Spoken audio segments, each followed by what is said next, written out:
Good afternoon, everybody. Thanks for joining this departmental seminar in the Biological Sciences Department. And it's a pleasure to welcome Dr. Bidyut Sarkar.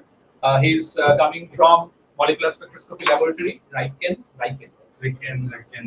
Japan. And he did his master's from Jadavpur University and PhD from the IIFR Mumbai from the group of Professor Subhito Maiti. I think he obtained his PhD in 2014. And then he moved on to RIKEN, and he is right now holding a position of research scientist there. And his general area of interest is biophysical chemistry, in particular, with reference to various spectroscopy techniques, both to understand the structure and dynamics of biomolecular processes. And what is more interesting is that he tries to develop new spectroscopy technique and new experimental methods. So we are going to see. And the title of his talk is Investigation of Structure, Dynamics, Function, Relationship of Biomolecules with Microsecond Time.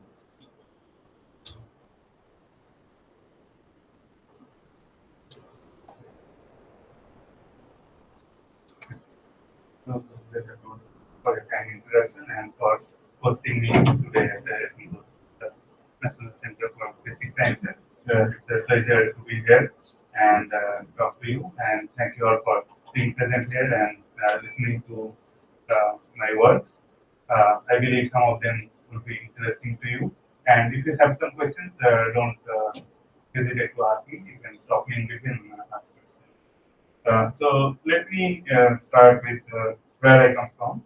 So right now I'm working in RIKEN. That's a sort of a national laboratory for research in Japan.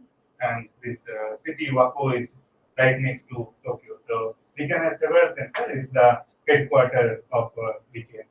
So, and in general, on the research side, I'm interested in understanding the structure, dynamic, function relationship of biomolecules.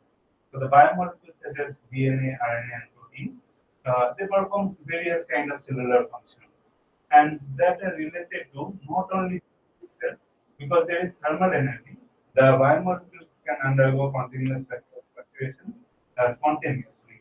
And the time scales of different fluctuations plays very important role in realizing various cellular functions. So I'm interested in how this dynamic structural changes of biomolecules allows them to perform this complex cellular function.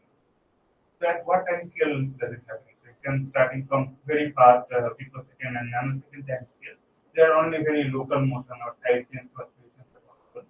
Whereas on the microsecond, millisecond time scale, the transition are between relatively more stable states. So the conformational state comes into it. And sometimes on a slower time scale, some biomolecules tend to attach with each other, leading to aggregation. So that is something I studied during my PhD. So my talk will have two parts. I'll briefly talk about what I did during my PhD at IIFR Mumbai, where I looked into the slow protein aggregation problem. And then I will come to the other extreme where I will study the biomolecular structural change on the very fast microsecond time scale, which is very close to the age limit of folding and folding. So I did my PhD with Professor Subhito Maiti at IIFR Mumbai, where I looked into the protein aggregation diseases and using amyloid beta as one of the model systems. So there are various kinds of diseases like Alzheimer's disease. You can see there is aggregation of amyloid beta peptide. For Parkinson's disease, there is aggregation of alpha-synuclein. For type 2 diabetes, there is aggregation of amylin. And it is believed that the aggregation of this protein somehow is responsible for the disease, where the final aggregates are deposited at lakes in various parts of the body.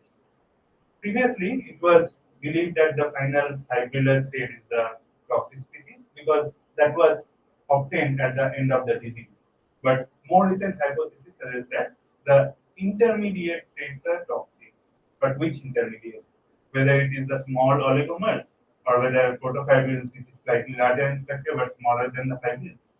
And monomer is typically non-toxic.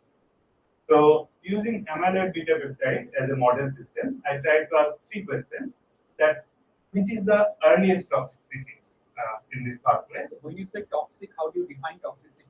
So what is the measure of toxicity? So absolute measure of toxicity is cell death.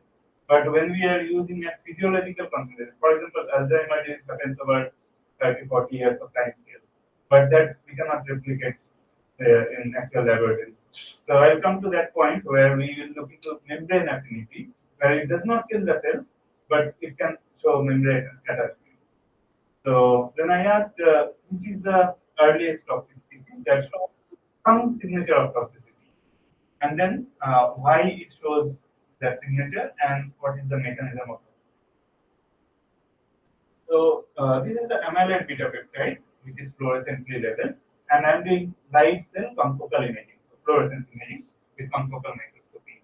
And the top panel shows autofluorescence from the cell. So some of the bright spots you are seeing is coming from the autofluorescence from the cell.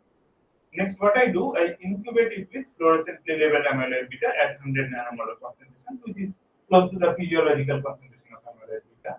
I added one control, just simply buffer, then monomeric amyloid beta and small oligomeric amyloid beta, which is a distribution between dimer and decamer, peaking at about tetramer.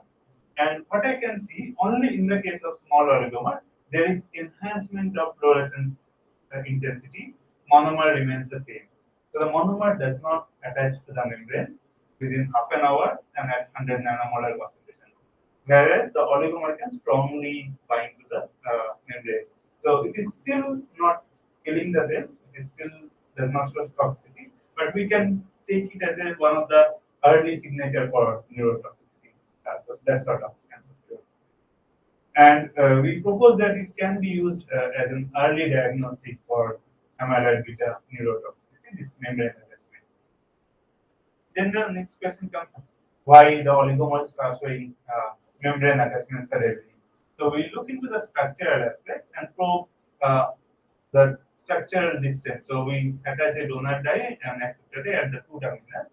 In the final fibrillar structure, this actually schematic shows the final fibrillar structure. It takes a hairpin-like structure. We find in the monomeric form, this distance between the two dies are large. So that's why it shows lower fate efficiency, the distance is larger. But going into the oligomers, there is a large change, and the two distances, the two ends come closer, which is similar to the final fibrillar state.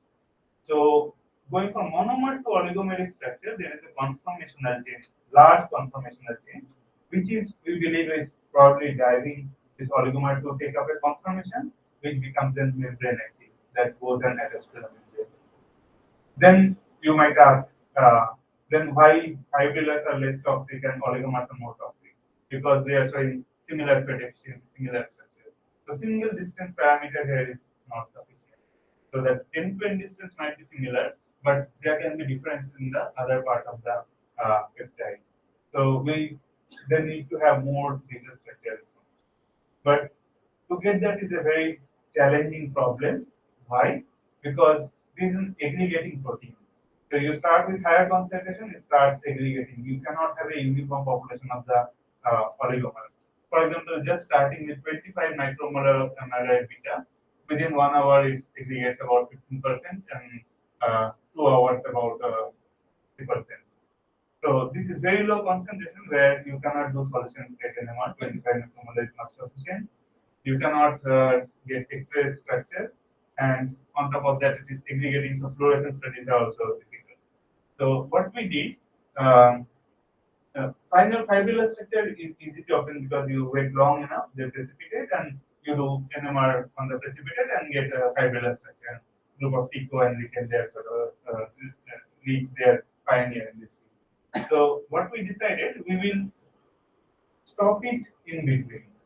So at about 15 minutes, where there is not much of aggregation, we decided to freeze trap the oligomeric there in the structure. So we took a bath of liquid nitrogen, a bowl of liquid nitrogen, and dropwise added the oligomeric solution. And they are instantly frozen. And then we did lyophilization. Then from the frozen state, all the solvents are evaporated, and we can get the powder of the oligomer, and which are then labeled with isotopically labeled, and then we can do solid state NMR to get that structure. But now there is a catch.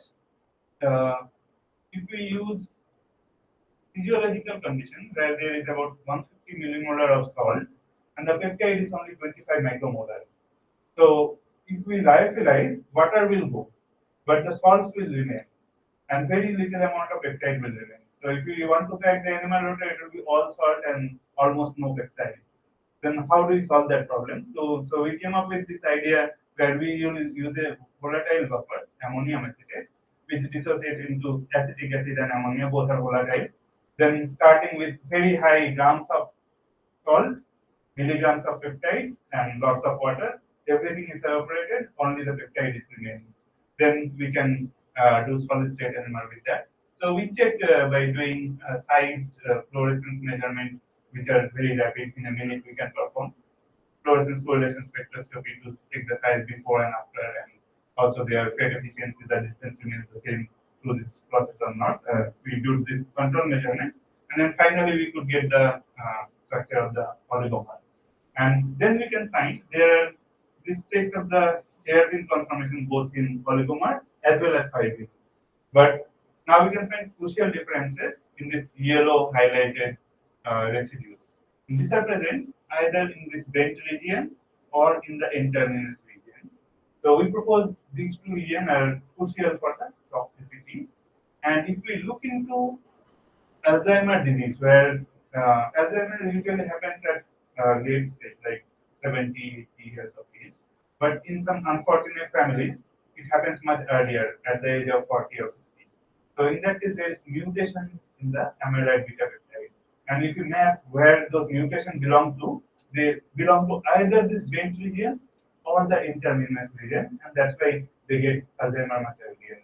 So that also sort of matches with this why oligomeric are probably more toxic because they have different structure compared to the fibril in this.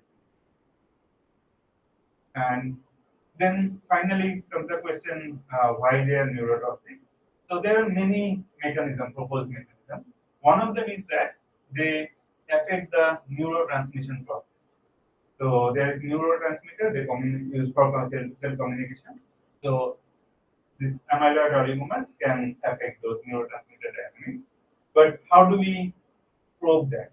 Because some of the neurotransmitters are they are fluorescent, for example, serotonin and dopamine, but they are fluorescent in the UV region.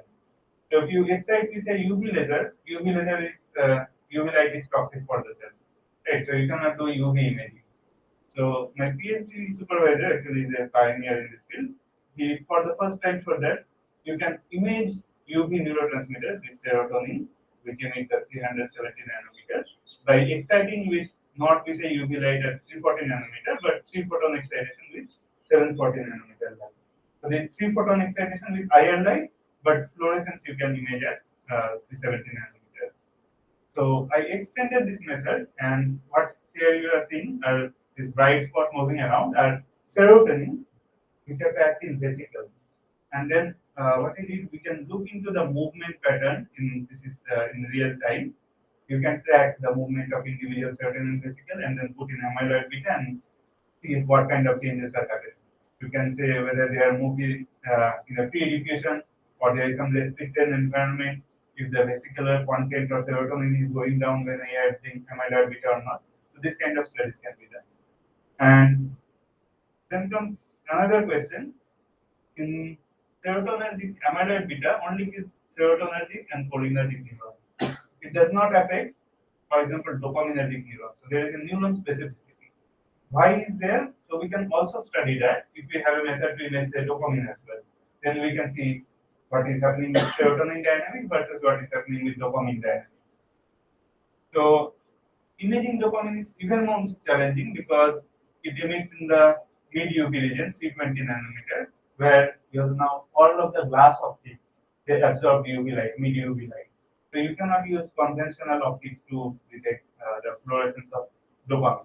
So here we use 540 nanometer excitation, 2-photon excitation on dopamine, and detected this by putting a detector right of the sample without using any glass optics. And there you can see an individual neuron. So this is the axon, this is the nucleus which is dark, and the bright spots are individual dopamine vesicles.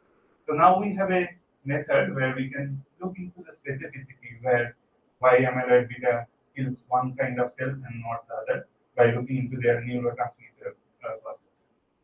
So to summarize first part, I have shown you that probably the small oligomers of beta to 10 months, their earliest toxicity, this of enhanced membrane affinity, and that is likely driven by a structural change. And now we have a way to check why it is one kind of cell and not the other way. So then let me go to the next part. So that is my postdoctoral work. So where I'm now investigating compared to the. Shall I ask a question? Yeah, sure. Yeah. So I was just wondering, when you go to the oligomeric state, when the conformational transition starts, like when you have a dimer, trimer, tetramer, so at what stage the conformation is different? Even is the dimer has a different conformation and it has saturated or not? So that's size dependence. Yeah, that's a question we have been also asking, but it's difficult to prepare pure dimer solution or pure tetramer solution because it's a dynamic size distribution of that oligomers can you correlate somehow, like mapping the size with the structure. It's difficult. It's difficult because it's in equilibrium. So even if we try to prepare say dimer solution, it either becomes tetrameric or dissociates into monomer. So we cannot obtain a pure dimeric solution or pure trimeric solution. Okay. That is the difficulty here. So this aggregation of protein happened on much lower, like I have shown, it happens on few hours time scale or at least minutes time scale. So compared to that, I was interested in what happens on very fast time scale at the single molecule level. So how fast a protein can fold and what kind of structural changes can happen. And there are actually not many methods to study that close to microscale time scale. And my postdoctoral laboratory, right about the time when I was about to graduate, they developed a method. Then I realized it's a really powerful method, very fast conformational changes, and decided to join the laboratory and use it to study biomolecules. So on very fast microsecond time scale, there will be rapid structural changes, where in the millisecond and slower time scale, that changes in between more stable state. And we are interested in investing at the single molecule level because then we can probe individual structures and conformers. If we do ensemble study, many of them get averaged out and some of the information is lost. So among the existing single molecule methods, the most popular one is single molecule phase or single molecule phosphate resonance energy transfer. So in that case, basically what you do, you take a biomolecule, label it with two dyes, a donor dye and an acceptor dye. And when you excite the donor, it can transfer the energy to the acceptor in a distance dependent manner. The two dyes are far apart, the energy transfer efficiency is low. So this rate efficiency becomes low. And if the two distance becomes closer, basically it can readily transfer the energy. So you can see this energy transfer efficiency is high. So that is recorded by recording, you excite the donor, you record the donor fluorescence intensity with time, as well as the acceptor fluorescence intensity with time. And through this equation, you calculate the rate efficiency with time. Here you can see there is only two states in a single transition. Here you can see there are multiple states, multiple transitions. So by looking into how many states and the time scale of the transition, you can generate an energy landscape. So this is a very powerful method. But to observe a single molecule, you will need to go down to very low concentration, like picomolar concentration. So that is slightly inefficient at very low concentration. And to observe just a single molecule, the signal intensity is usually very low. So you need to accumulate data for longer time to look into these changes. So usual time resolution is about milliseconds. So any process that is faster than a millisecond, basically you cannot resolve with this. So if you want to study microsecond dynamics, that is not possible with this method. So around 2013, Dr. Ishii and Professor Sarkar, they developed this new method for two-dimensional fluorescence lifetime correlation spectroscopy, with which one can get the structural information through FRET, same as single molecule FRET. But here one can use higher sample concentration like nanomolar compared to picomolar, and the time resolution is much higher. even sub-microsecond time resolution can be achieved. So we can look into very fast structural changes, and it becomes now very close to the molecular or atom molecular dynamic simulation, where one can look into the structural changes of individual atoms up to molecular microsecond time scale, and that can be sort of verified experimentally using this method. So why we can achieve this high time resolution? That is actually by combining two methods. One is fluorescence correlation spectroscopy. This is a well-known method. Actually, this year, right before coming here, I attended a meeting where we celebrated 50 years of the invention of this fluorescence correlation spectroscopy. Uh, with the single molecule method, basically with FCS, we can get single molecule information at nanomolar concentration and with sub-microsecond time resolution. So this uses actually a continuous wave laser where fluorescence intensity fluctuation is recorded. So it gives time scale and high time resolution, but it does not give any structural information. So we combine this fluorescence correlation spectroscopy with time correlated single photon counting or TCSPC. So that gives now the structural information. So in TCSPC, for example, if a biomolecule is two distances are close, it will have high rate. In that case, the donor will decay rapidly and the donor fluorescence lifetime will be short. If it has longer distance, it will decay slowly and it will have longer fluorescence lifetime. So in this way, we can calculate rate efficiency not through intensity but through donor fluorescence lifetime. And here we use a pulse laser. And instead of doing just intensity correlation, now we can do fluorescence lifetime correlation. And that is how we are getting structural information. And through FCS, we are getting the high time. So to elaborate a little more further, what is the principle of this method? This is actually quite similar to any 2D spectroscopy like 2D NMR and others. We generate a 2D map and plot what is the state of the molecule after a small time interval later. So if you starting with a high-grade species, initially this will show short donor fluorescence lifetime that is plotted in the x-axis, initial fluorescence lifetime. After time interval delta t, we plot the state of the molecule in the y-axis. So it is structure has not changed, it will show short donor fluorescence lifetime, giving a diagonal picture.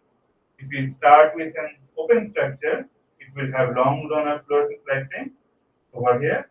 After delta t, it is still long donor fluorescence lifetime. That will give another diagonal peak. So the diagonal peak indicates the individual species, how many species are there, and provide their fluorescence lifetime information. Next, what we do, we generate another map, but with longer time interval. Then the structure can change. So from here, high fade to low fade will appear as a cross peak over here. Initially, long fluorescence, over here, initially short fluorescence lifetime. After delta T, long fluorescence lifetime. The other conformational change will appear here. So the cross peak indicates the interconversion process. So these two states are interconverting. And what we do, we generate several such 2D maps with increasing time interval. How to track the signal from a single molecule? Because otherwise, when you are initial and final, you are saying you are assuming that it's the same species undergoing that change. Right. But it's possible that it's coming from another molecule. Right. So how do you ensure that? I'll come to that. Yeah. Okay. I'll come. Yeah. So here, basically, we generate several such 2D maps. And initially, there is no cross peak, so zero cross peak intensity. And as the time progresses and the reaction happens, we can see the cross peak intensity increases and finally separates. And if we fit the data, we can get the time constant. And that is with also microsecond time resolution. So this is the experimental setup. So we have a pulse laser that is exciting at the sample. The molecules are freely diffusing around. And from the freely diffusing sample, we collect fluorescence to a confocal geometry and record it with single photon sensitive detector and this TCSPC electronics. And we have now photons which are time tagged. A stream of photons which are time tagged. So for each photon, basically I have started the experiment and 0, 1, 2, I have counting the time, and that is we call macro time, the absolute arrival time of the photon. So typically that is used for fluorescence correlation spectroscopy to generate the correlation curve. And here we are using a pulse laser. So basically every photon that is arriving, fluorescence photon, is arriving due to a pulse laser excitation. And the distance between the pulse excitation and the photon arrival time, we are calling it micro time. And if you make a histogram of this micro time, then we get this regular TCSPC. So that is used for fluorescence lifetime calculation.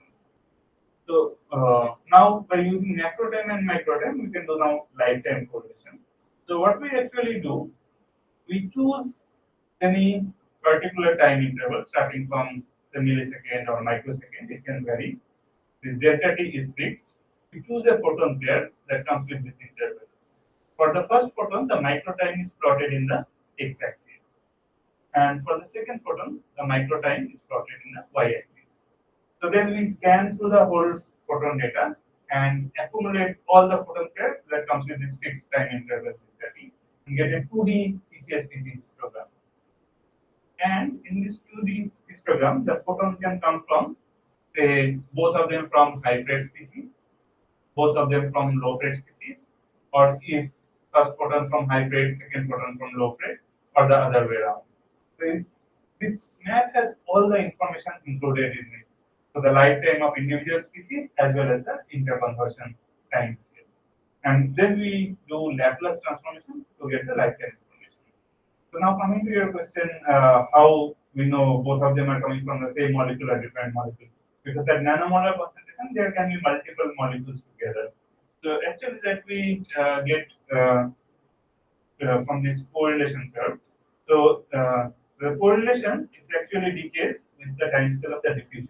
So this is a small observation volume. The molecule comes in, spends some time, and goes out. And this decay time constant gives the average spending time on the observation volume. So if I generate a 2D map at say 1 second, both photons are uncorrelated. So they are likely to come from different molecules. And that is actually constant over all the spaces. At 1 microsecond or 10 seconds, they are all constant background. So what we do, we subtract, we generate a map at a long time interval and subtract that equal amount from the early part. Then we get the information that is coming from single molecule. Not just one molecule, many single molecules contribute to this 2D map. And that is how we get single molecule information at nanomolar. So after getting the 2D emission delay histogram or TCSPC decay, we perform inverse Laplace transformation to obtain how many lifetimes are there and their individual amplitude to get this 2D lifetime. And here we can generate this map at any time, starting from the photon pair can be separated by a millisecond or they can be separated by some microsecond. That is why we can receive or obtain some microsecond time resolution. We can get the number of species by looking at the diagonal peaks. So we can get the structural information through their fluorescence lifetime. And this can be performed at nanomolar concentration because we can subtract the contribution from the same or different molecules contributing. So as you can see, this is really powerful. And they developed this technique right about when I joined.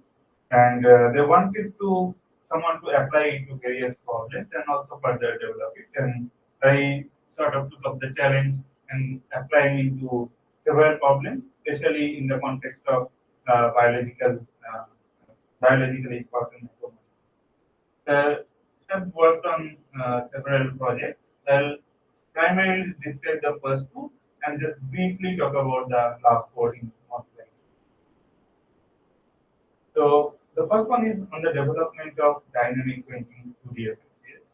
So far, what I have talked about is this method is sensitive to the change in fluorescence lifetime. So the change in fluorescence lifetime can be achieved either through phase, where the distance is changing. It can be achieved with some other way as well. So the idea came to my mind that I can use maybe dynamic fluorescence quenching to achieve structural fluorescence lifetime change. So what is dynamic quenching? So So in case of regular fluorescence, you excite the molecule, it goes to the S1 state and decays with the natural fluorescence lifetime.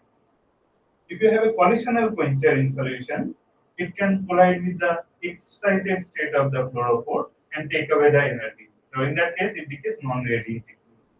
And as a result, the fluorescence lifetime will become shorter. How much it becomes shorter is actually dependent on where the fluorophore is located. If it is located, say for example, in a protein or biomolecule deeply inside, then the collision cannot happen readily. It is not accessible to the quencher.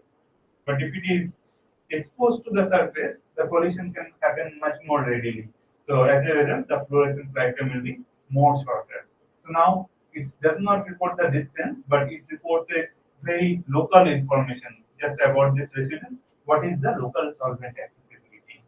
So I decided to use this dynamic quenching with for 2D FLCS. Here we take local structural change, local solvent accessibility, and the beauty of this technique is that we don't need to level two dyes.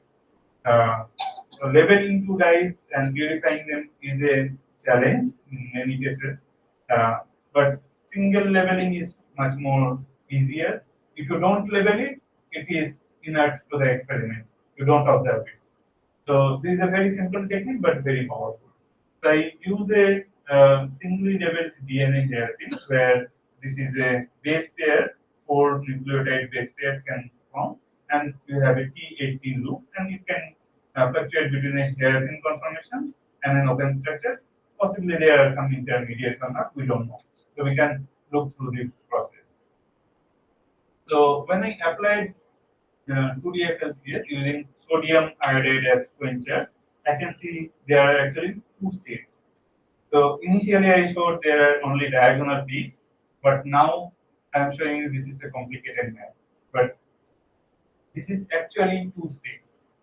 Uh, this red box is one state and the blue box is another state. Why they are showing this complicated map? That is because now one state is not the single peak, but it is a distribution. So within 5 microseconds, this red state is an ensemble, and the blue state is another ensemble. And if we do Laplace transformation to generate the decay, you can see the red decays faster.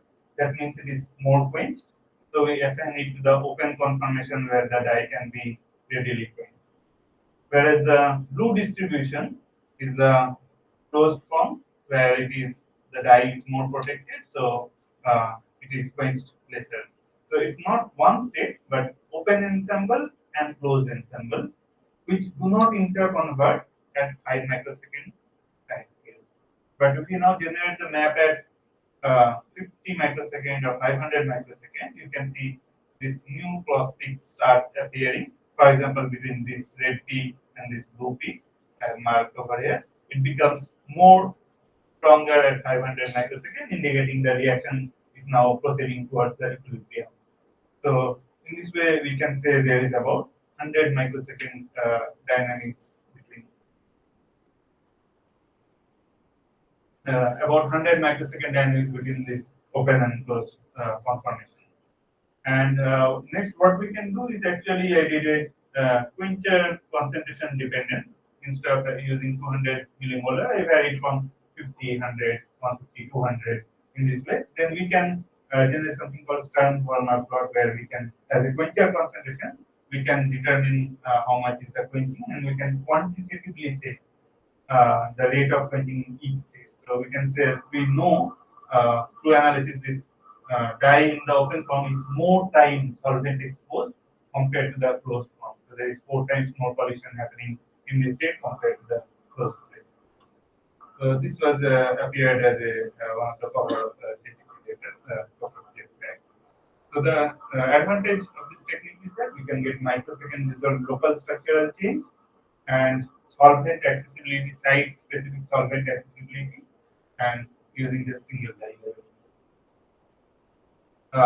That brings me to the one of the most important work from my postdoctoral research, and this I'm actually very proud of. Discussing.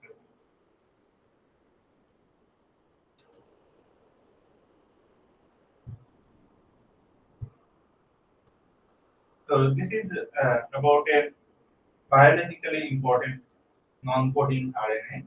I'll explain what is that. And in that case, I can observe a microsecond dynamics that plays a very crucial role in the its biological function. So I'm talking about PQ1 riboswitch. So what is riboswitch?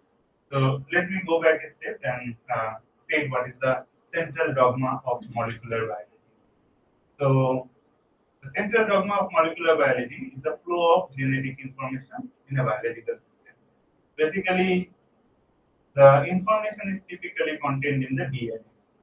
And from the DNA, it is transferred to the messenger RNA to the process called transcription. That is DNA to RNA synthesis.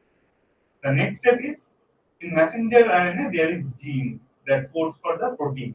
And through the process of translation from messenger RNA, the gene synthesizes the protein. And what regulates this transcription and translation or gene expression? That is primarily regulated by other proteins.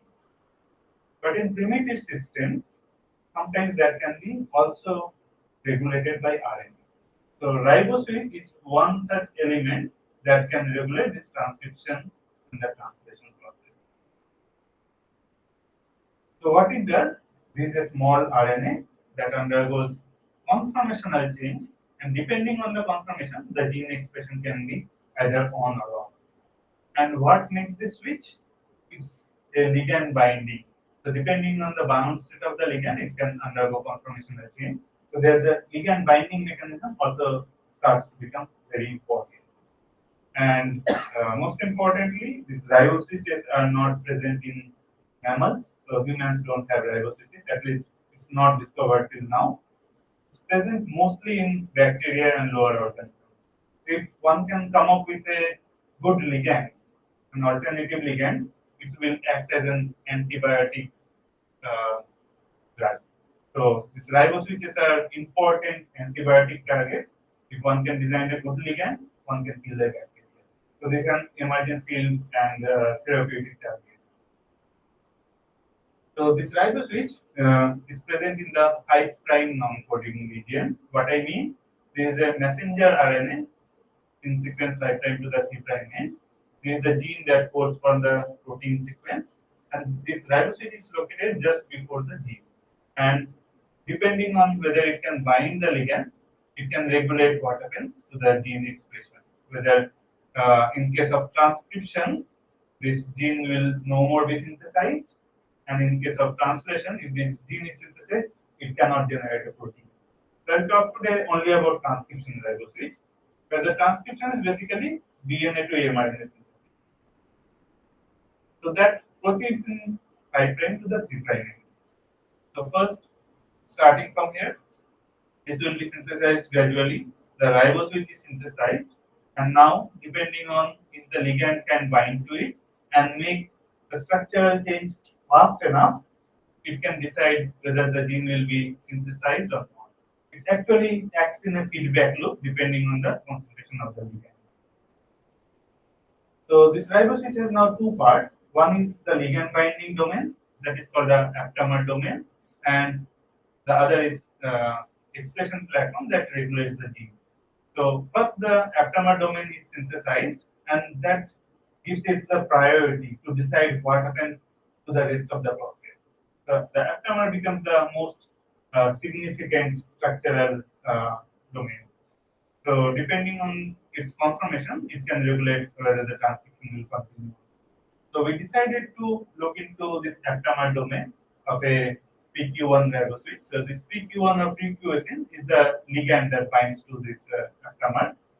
This is just a derivative of guanine. So this is the aptamer domain of the PQ1 riboswitch from this bacteria Bacillus subtilis, which regulates transcription. And this is a very small aptamer, only 34 nucleotides. Crystal structure in the ligand bound form is well known. It takes up something called H-serine structure, which looks like this, but the ligand free form is not known. So we decided to study this using fate level dyes and look into its ligand binding mechanism and conformational dynamics in three forms. One is the FO form, that means only the RNA will be present, but no PQ1 or magnesium. As you know, RNA is negatively charged because of the phosphate groups, and magnesium is doubly positive. So if you add magnesium, basically it helps in stabilizing the RNA structure, the folded structure, by reducing repulsion. So it acts as a cofactor in many cases. And finally, we add the ligand PQ1, which is its natural ligand. So what we find in the APO form, there are actually three states, and actually three ensembles. The first one is this blue one, which shows this donor lifetime distribution, which is short. The red one over here, which shows intermediate distribution, and the black one over here, which shows one peak, single peak. And this is actually now a two-color measurement where I record the donor decay and the acceptor fluorescence intensity. So if I look into this blue distribution, the donor decays very rapidly and it has the highest acceptor intensity, which indicates there is a high phase state. We assign it to the folded structure. The red one decays slowly, it has lower acceptor intensity, so we know it is a low phase state. And this black one is actually comes from impurity. I just talked about it's difficult to level dyes 100% with both of them. So this is a practical example of that.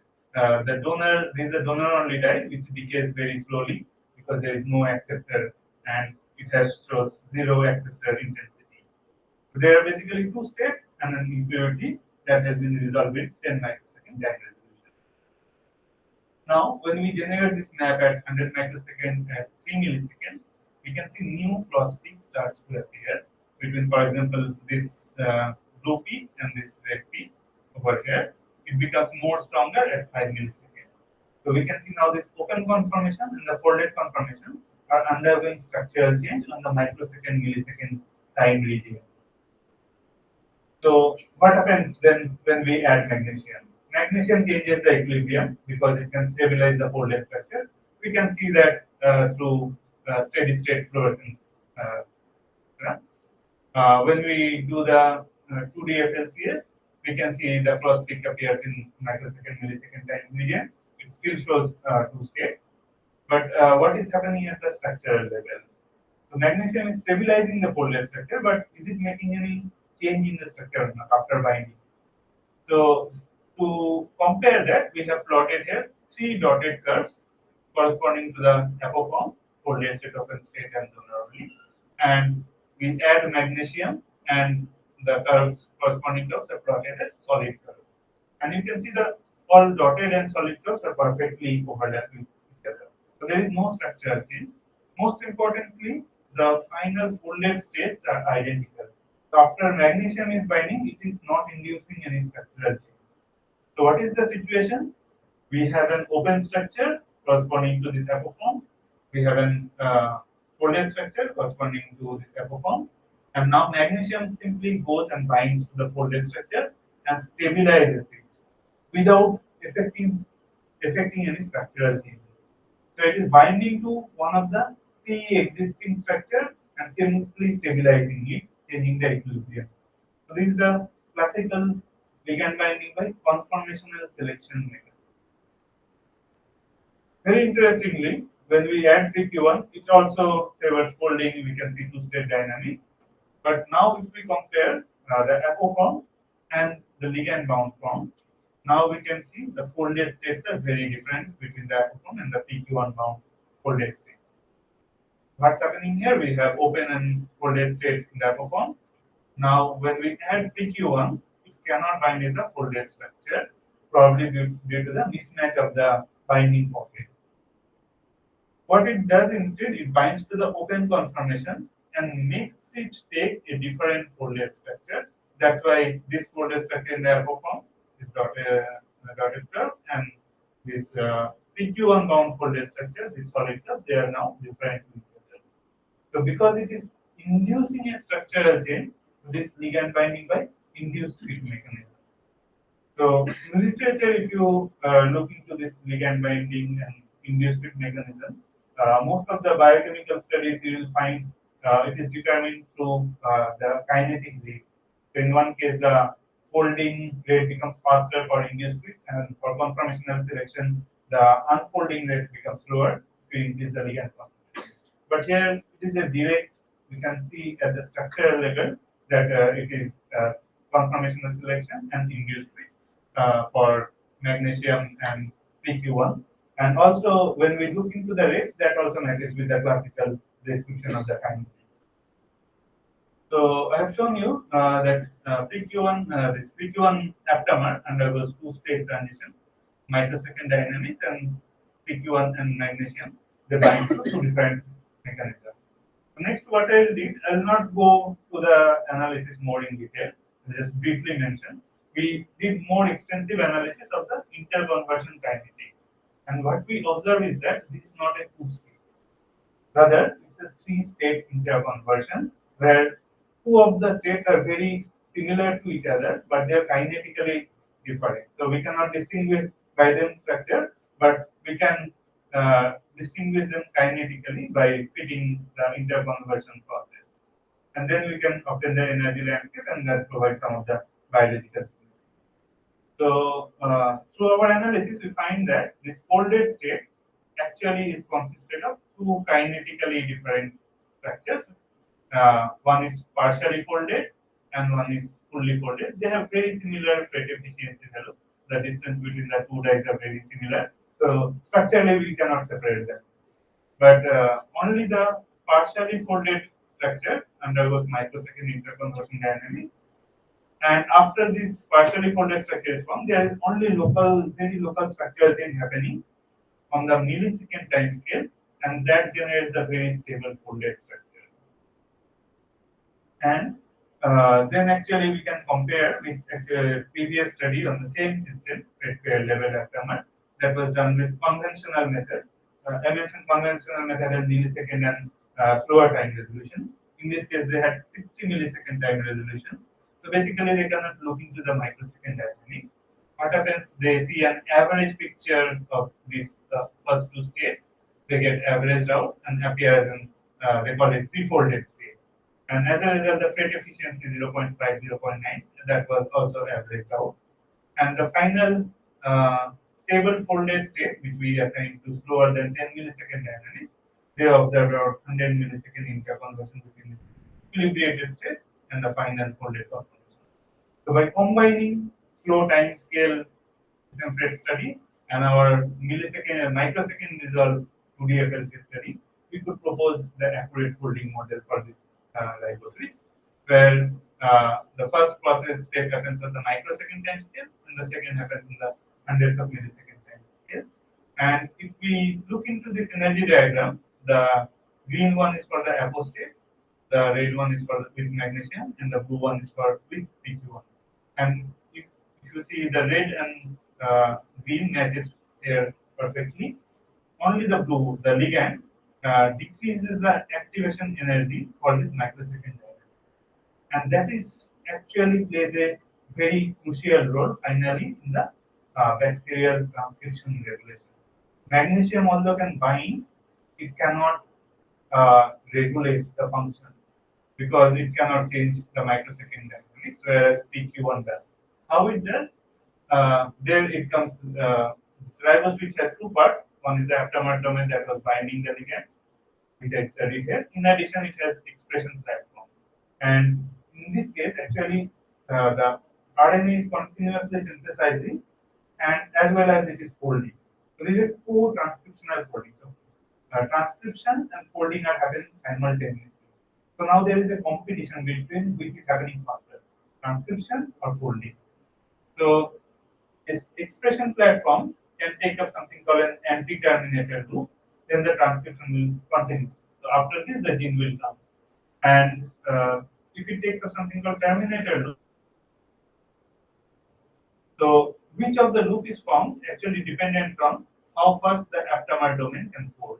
So if you see this red sequence in between, that is shared between these two domains. If the aptamer, including the red part, can fold fast enough, very rapidly, go into this conformation, then the anti-terminator loop cannot be formed. then the ribocyte is forced to take up this terminator loop, and then the transcription is switched off. So what PQ1 does, it accelerates this folding process of the aptamer domain, and as a result, it stops the transcription kinetically. And higher the concentration of the ligand, the faster is the interconversion. So it can regulate. So when the concentration of PQ1 in the cell goes very high, it can rapidly, the aptamer can fold very rapidly, and then the transcription terminator is found. Then the gene is no more there. And the gene is typically code for some protein which actually synthesizes the PQ1. So this is a feedback loop working in the cell. So in this way, it regulates transcription. So that is what we propose, and it came out recently. JAX, and here we show that the aptamer undergoes three-state folding and folding dynamics, and the gene expression of transcription is kinetically regulated to the microsecond structural change, and because PQ1 is binding with induced bit mechanism, it can accelerate the folding process, and that is why it can affect this kinetic regulation. So, let me very briefly talk about some of the new projects that I have been working on. Actually, some of them are already finished and going to communicate them quite soon. And one project, the last one, I have started quite recently. So far I have talked about FRED or all the studies that use single laser. They excite the donor and then record either donor fluorescence or donor acceptor fluorescence. But in that case, there is a problem of detecting species if they have similar pedigree. For example, you have a molecule where the two dyes are very close. So there can be, say, zero FRED. You will have a long donor decay and zero acceptor. Similarly, if you have just only the donor molecule, it will also behave the same way. So zero FRED species and donor only molecule cannot be distinguished based on just one color. So that is where the low FRED distinguishing low FRED species or zero FRED species from donor only becomes possible if we use two lasers. For example, what we use instead of one excitation, we use two excitations which are temporarily interlinked. But first we excite the donor dye, it decays, and then we come up with an acceptor laser, it decays. And if this acceptor signal is present, we know the acceptor dye is there. If it is absent, then we don't know it is not there. For example, if it is zero FRED species, it will have with donor excitation, the donor fluorescence decay is very long.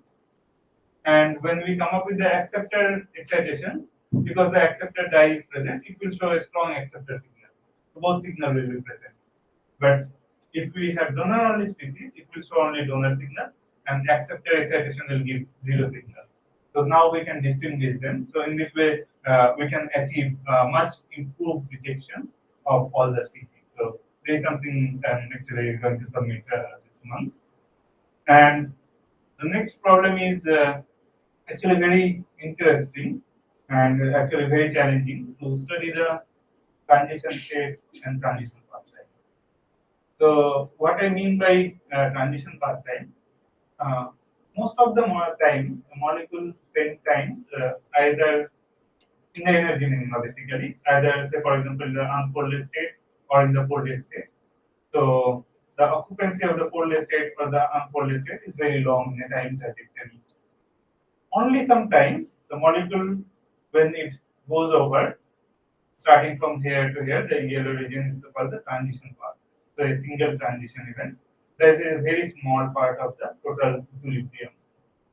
And that happens very rapidly on the microsecond or even slower time scale.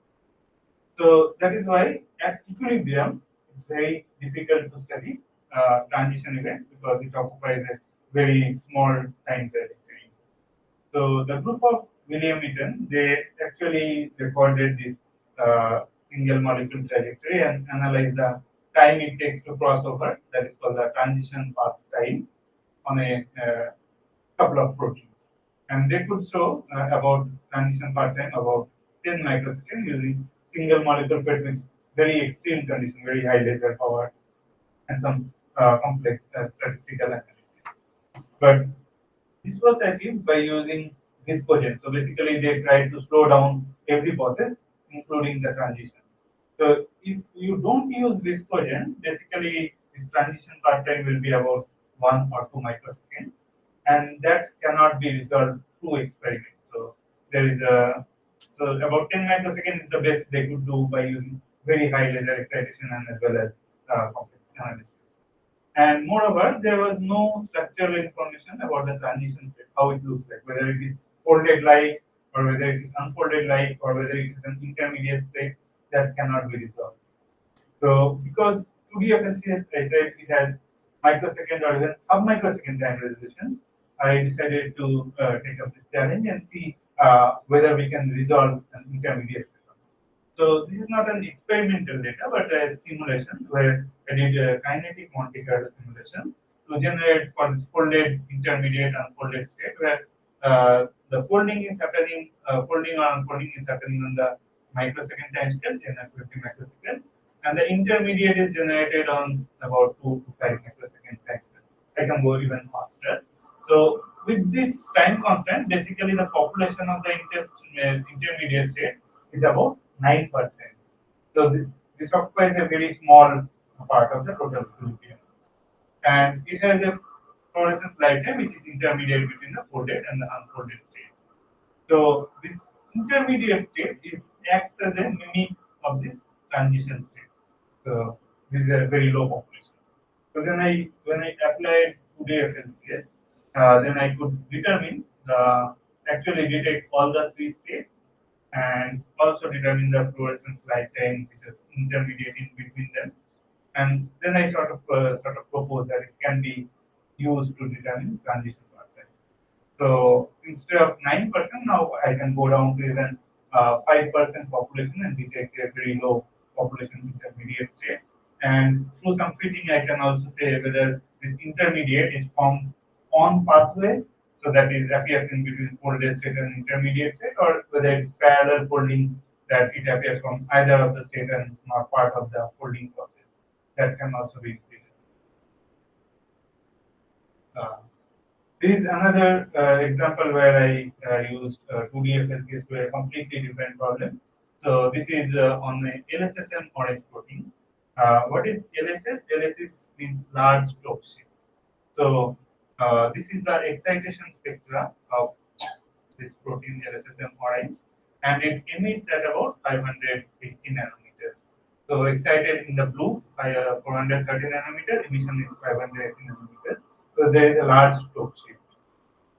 If you compare another fluorescence protein, cyan fluorescence protein, it is excited in the same wavelength region, but the emission is around close to 500 nanometers, so small scope shape. So now what one can do, one can use one laser to excite both chromophores, and the fluorescence is in completely different region. So using just single laser excitation, one can do multicolor fluorescence imaging or multicolor fluorescence spectroscopy.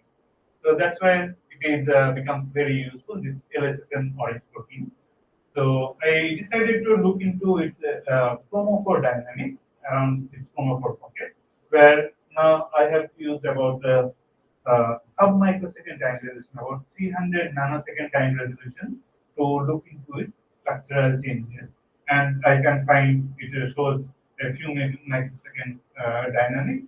I'm trying to understand what is the molecular origin. There's most likely some conformational changes or change of the hydrogen bonding network around the chromophore that gives rise to this microsecond dynamics, and trying to understand what is the consequence. So finally, it will be used for biological applications, whether how it influences the application.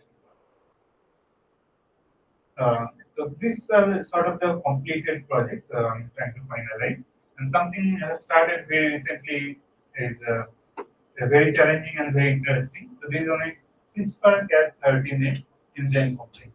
So the CRISPR-Cas9, so that was awarded Nobel Prize last year, 2 years back.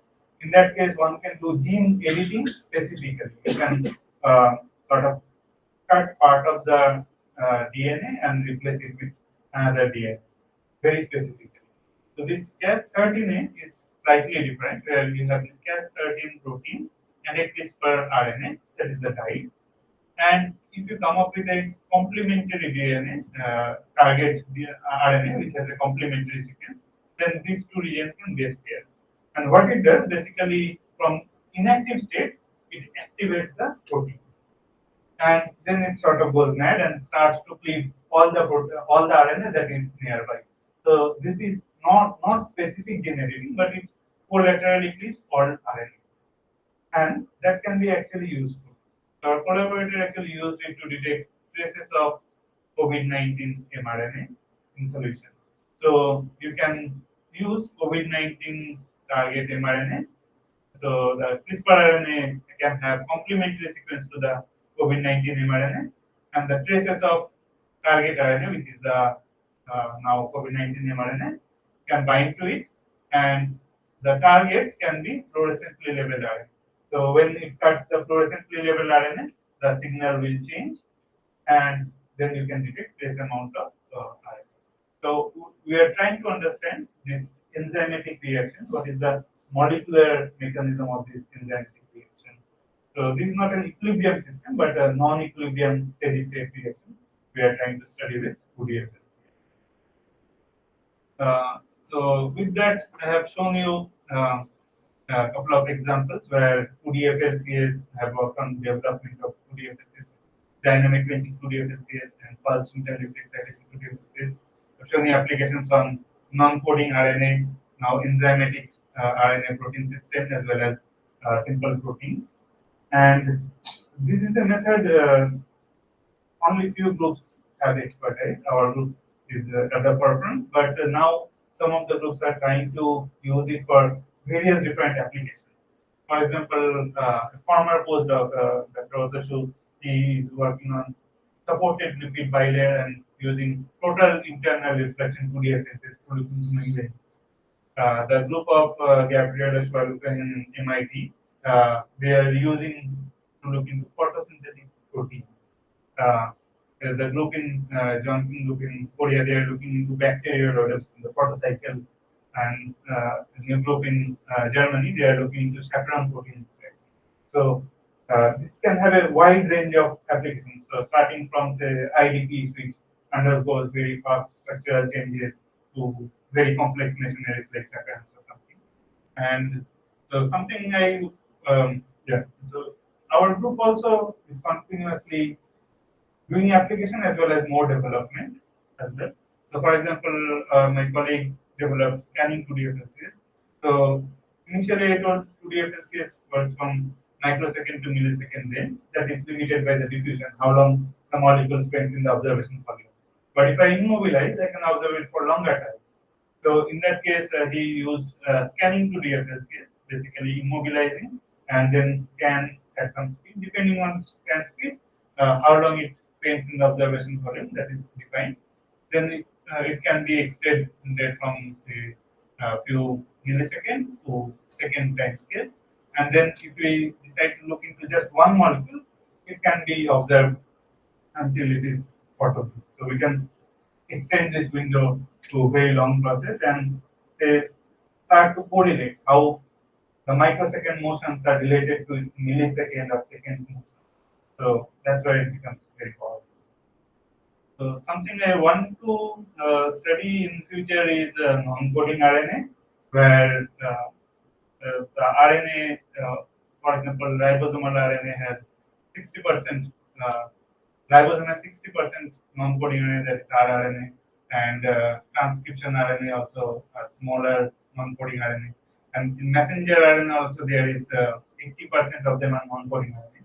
Some of them are functional, and the small non-coding RNA can have various functions. I plan to basically look into gene regulation process of small non-coding RNA, like ribose switches and RNA interference between small siRNA and microRNA. And instead of just studying the aptamer domain, I plan to extend into more biological concepts, include the expression platform as well as the gene, and also include the machinery that makes the RNA. For example, RNA polymerase enzyme, it is making the RNA, and while the synthesis is going on, I can look into the structure dynamics and function relationship. And there are actually this emergent field and not many experiments are there, just only few. And I'm also planning to uh, adventure or explore into RNA interference mechanism where this microRNA and small interfering RNA, they have very similar machinery to silence a gene, but in small interfering RNA it silences one specific gene, one target, but microRNA can silence many genes, like hundreds of targets. Why they are different, what is it is coming from, and looking to various kind of problems as well. And I plan to use single molecule spectroscopy and microscopy. For example, starting at the microsecond time region, I can use 2D FLCS, scanning 2D FLCS, single molecule 2D FLCS, and SM rate to cover sub-microsecond to minutes time.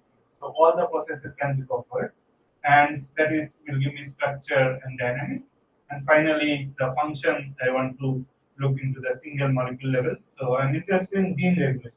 Gene regulation is expression of transcript and that is RNA, and expression of protein, that is translation. So that I can do through single cell, single molecule transcriptomics and protein.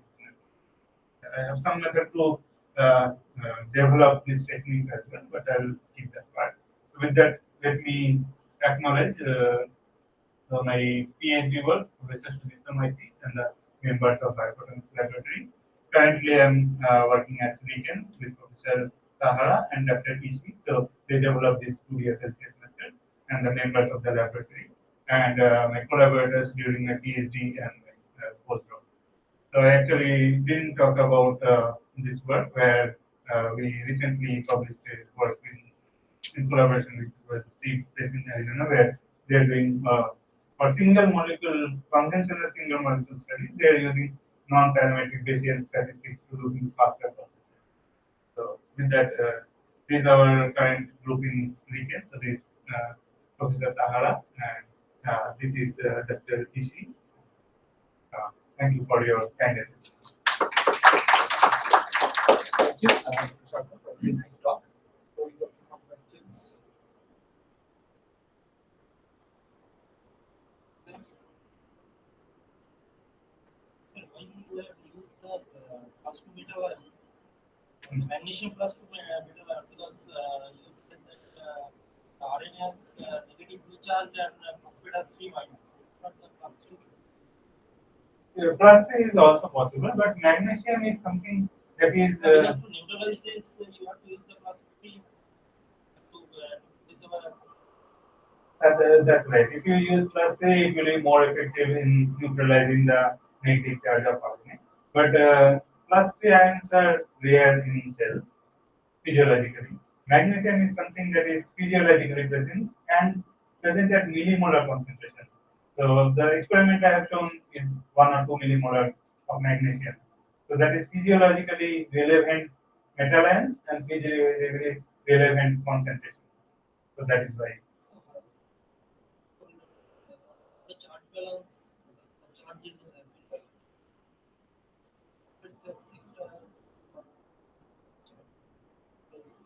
So RNA is at a lower concentration and magnesium is at a higher concentration.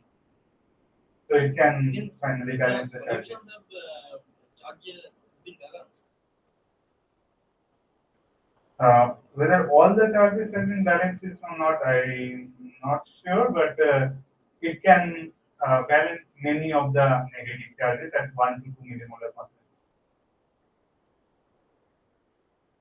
But that's an interesting problem. So we can actually look into, for pure physical chemistry perspective, we can look into aptamer or RNA and triple positive ions. Now, I have just one question. So you told that you are adding to donor in some part of a protein. So is where the donor is basically attached? Is it some random position or something? No, actually we choose the position selectively, depending on what we want to look into. So, for example, in case of the RNA, we wanted to, it has a hairpin structure. We wanted to look into the pseudomer formation. So that's why we put one dye at the loop and another at the end. So when it comes close, we can see the pseudomer formation. And for protein, is it in terminal residue just for unfold? You can get the result like that depends on your interest. If you want to look into say two domains are closing in or not, we'll put one guy in one domain, the second guy in other domain. If you want to see that if the two terminals are coming close or not, you will put that. So choice of the position is in our hand. Yeah, choice of the position. Another question. I had a quick question that so for your ligand binding work, the conformational selection for CBS Dept, is there any way to track the ligand binding kinetics? Because I think your probe is you are looking at mostly the RNA conformational dynamics there. Right. But now if we talk about two separate kinetics, of one is the conformational change, another is the binding kinetics. Is there any way of probing whether when the ligand is attaching and kind of the coupling? I'm just trying to look at the coupling between the ligand binding and the conformational dynamics. Is it possible to study this? I think we can use the matrix kind of thing where we can look into the enthalpy change.